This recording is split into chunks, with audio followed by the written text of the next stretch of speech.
Isang napakagandang hapon po sa inyong lahat. Narito ko ngayon para sa update ng mga lotto result ng PCSO. Kaya naman, ihanda na ang inyong mga ticket para sa ating 2pm lotto draw ng 2D Lotto at 3D Lotto ngayong araw.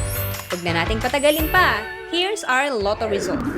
For 2D Lotto, the winning numbers are 1 and 3. In exact order. Pwedeng manalo ng 4,000 pesos pag nag-match ang iyong mga number in exact order. 2,000 pesos naman para sa Rambolito System Play. Para naman sa 3D Lotto, the winning numbers are 8, 3, and 0. In exact order. Pwedeng manalo ng 4,500 pesos pag nag-match ang iyong mga number in exact order. 750 to 1,500 pesos naman para sa Rambolito System Play.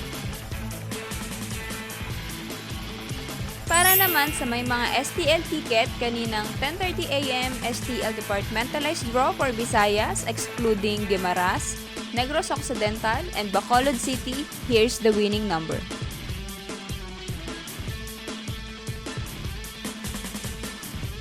And for 10:30 AM STL Departmentalized Draw for Mindanao excluding Davao City and Zamboanga del Sur, here's the winning number.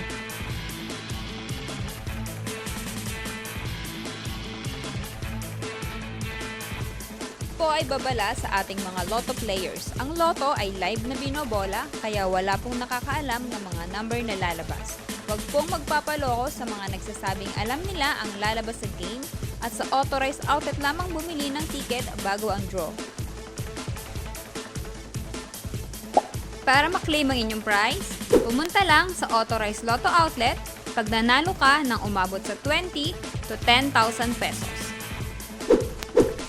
For more than 10,000 to 300,000 ang panalo nyo, sa PCSO branch na pinakamalapit sa inyong lugar, pwedeng i-claim ang prize with 2 valid IDs.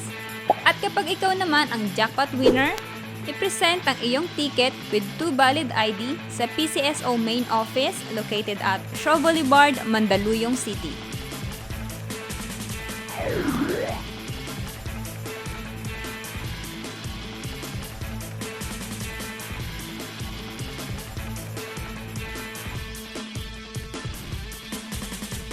Congratulations po sa lahat ng ating winners at magkita-kita tayo mamayang 5pm draw ng ating 2D Lotto at 3D Lotto. Maraming salamat po.